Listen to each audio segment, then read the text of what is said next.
जादुई कहानियाँ देखने के लिए हमारे चैनल को सब्सक्राइब करें और बेल आइकन जरूर दबाएं। रामपुर नाम के गांव में पूजा नाम की एक लड़की रहती थी। वो दिखने में बहुत ही सुंदर थी। जब वो छोटी थी उसके माता पिता की एक कार एक्सीडेंट में मृत्यु हो गई थी। माता पिता के देहांत के बाद पूजा अपने चाचा चाची के साथ ही रहा करती थी। पूजा के चाचा चाची की कोई औलाद नहीं थी, इसलिए वो उससे बहुत प्यार करते थे। वो पूजा को किसी भी चीज की कमी नहीं होने देते थे और पूजा पढ़ने में भी बहुत तेज थी। एक दिन पूजा कॉलेज से जल्दी घर जा रही थी, तभी उसकी फ्रेंड्स उससे बोलती है, क्या हुआ पूजा, तू इतनी जल्दी घर क्यों जा रही है? वो मेरी चाची की तबीयत खराब है और चाचा जी भी घर पर नहीं है, इसीलिए मैं जल्दी घर जा रही हूँ। तुम कितनी अच्छी हो ना पूजा, मैं तुम्हें थैंक्स कहना चाहती हूँ। तुमने मुझे पढ़ाने में बहुत मदद की है। अगर तुम मुझे नहीं पढ़ाती तो शायद मैं एग्जाम में पास नहीं हो पाती। अरे कोई बात नहीं, तू मुझे थैंक्स मत बोल। एक इंसान का कर्तव्य होता है कि दूसरे इंसान की मदद करना। चल अब मैं चलती हूँ। पूजा अपने घर चली जाती है। घर आ जाने के बाद पूजा अपनी चाची से पूछती है, चाची अब आपकी तबीयत कैसी है? मेरी तबीयत बिल्कुल ठीक है। जिसके पास तेरी जैसी बेटी हो उसकी तबीयत भला कैसे खराब हो सकती है? वैसे मुझे तुझसे एक बात करनी थी। हाँ चाची बोलो ना। बेटी आजकल मेरी तबीयत ज्यादा ठीक नहीं रहती है, पता नहीं मैं कब तक चल बसूं, इसलिए मैं चाहती हूँ कि तुम शादी कर लो। ठीक है चाची, आप मेरी माँ से बढ़कर है, आपको जो ठीक लगे वो आप करें। इतना कहकर पूजा अपने कमरे में चली जाती है। ऐसे ही कई दिन बीत जाते हैं। पूजा की शादी एक सूरज नाम के लड़के से बड़े ही धूमधाम से हो जाती है। पूजा अपने ससुराल चली जाती है। पूजा की सास गीता बड़ी ही गुस्से वाली थी। शादी के कुछ समय तक तो सब कुछ ठीक चल रहा था, लेकिन कुछ दिनों बाद सूरज की बहन अंजलि पूजा से बहुत ज्यादा चिढ़ने लगती है। फिर एक दिन, बहू सुबह के 7 बज चुके हैं, तूने मुझे अभी तक चाय नहीं दी, तेरे घर वालों ने तुझे यही सब सिखाया है क्या?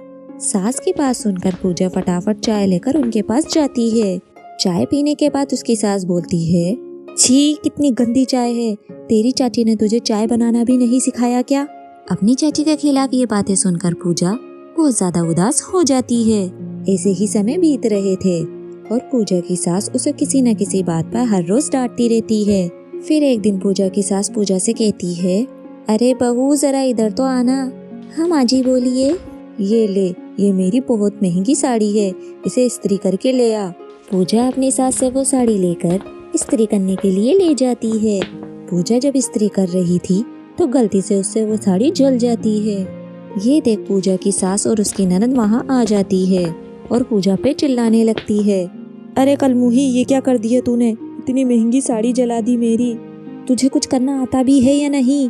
देखा ना माँ, मैंने आपसे कहा था ये अपने भैया के लिए लड़की बिल्कुल भी ठीक नहीं है, लेकिन आपने मेरी एक ना सुनी। मेरी इस घर में सुनता कौन है? अब भुगतो अब।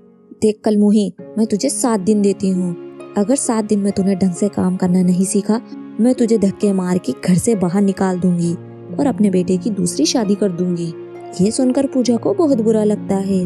वो घर से बाहर जाकर आंगन में बैठकर रोने लगती है। उसके रोने की आवाज सुनकर वहाँ एक परी प्रकट हो जाती है और वो पूजा से कहती है, क्या हुआ, तुम रो क्यों रही हो? पूजा परी को देखकर तो पहले घबरा जाती है, फिर वो बोलती है, तुम कौन हो? मैं एक परी हूँ और मैं परीलोक से आई हूँ। मैं यहाँ से गुजर रही थी तो तुम्हारे रोने की आवाज सुनी, इसीलिए मैं यहाँ आ गई। मुझे बताओ तुम क्यों परेशान हो? पूजा फिर उस परी को सारी बातें बताती है।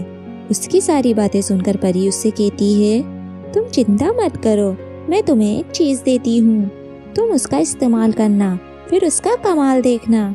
इतना कहकर परी पूजा को एक जादुई नेल पॉलिश देती है और कहती है, पूजा इस नेल पॉलिश को तुम अपने हाथों में लगा लेना, फिर देखना तुम्हारे हाथों में जादू आ जाएगा और जो भी तुम करना चाहोगी वो काम तुरंत हो जाएगा। पूजा परी को धन्यवाद कह के वहाँ से चली जाती है। रात को जब उसकी सास उसे खाना बनाने के लिए कहती है, तभी पूजा अपने हाथों में नेल पॉलिश लगा लेती है। उसके बाद जो होता है उसे देखकर पूजा भी खुद हैरान हो जाती है। सभी को खाना बहुत पसंद आता है और खाना खाने के बाद सूरज कहता है, अरे वाह, आज तो तुमने कमाल कर दिया, इतना स्वादिष्ट खाना तो मैंने अपनी जिंदगी में कभी नहीं खाया। हाँ बहू, खाना बहुत ही अच्छा बना है। मुझे तो लगता है तू खाना बनाना सीख गई है। मैंने तुझे बहुत डांटा है। बहू मुझे माफ कर देना।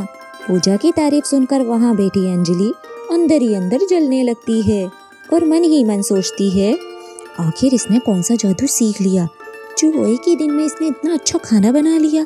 लगता है कुछ ना कुछ तो गड़बड़ है, मुझे पता लगाना ही होगा।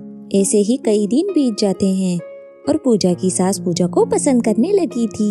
एक दिन पूजा परी का शुक्रिया करने के लिए उसे बुलाती है। पूजा उसका शुक्रिया करने लगती है। परी और पूजा की बातें सुनकर अंजलि चौंक जाती है और वो उन दोनों की सारी बातें सुन लेती है। जब पूजा वहाँ से चली गई तो अंजलि आवाज देकर परी को बुलाने लगती है।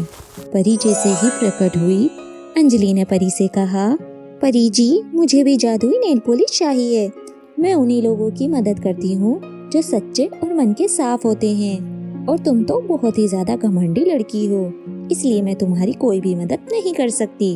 अगर तुमने मुझे जादुई नेल पॉलिश नहीं दी तो मैं तुम्हारे दोनों पर काट दूंगी और तुम परी लोग कभी नहीं जा पाओगी। अंजलि की बात सुनकर परी अंजलि को भी एक जादुई नेल पॉलिश दे देती है।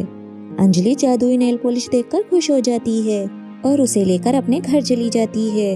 घर जाने के बाद अंजलि वो नेल पॉलिश अपने उंगलियों में लगाती है तो उसकी सारी उंगलियां गायब हो जाती है।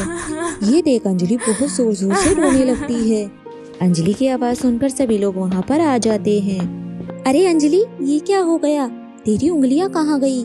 उसके बाद अंजलि अपनी गलतियों के बारे में बताती है। अंजलि की बात सुनकर पूजा उसे अपने साथ लेकर आंगन में जाती है और वहाँ परी को बुलाती है। परी जैसे ही प्रकट होती है, अंजलि परी से माफी मांगती है। तुम्हें क्या लगा मैं तुम्हारी धमकियों से डर गई हूँ? पर नहीं, मैंने तुम्हें दूसरा नेल पॉलिश दिया था ताकि मैं तुम्हें सबक सिखा सकूं। अब तुम्हें अपनी गलती का एहसास हो चुका है, इसलिए मैं तुम्हें माफ कर देती हूँ। परी अपनी जादुई छड़ी निकालकर अंजलि की सारी उंगलियां वापस कर देती है और उसके बाद पूजा और अंजलि अपने घर चली जाती है और सभी हंसी खुशी से रहने लगते हैं।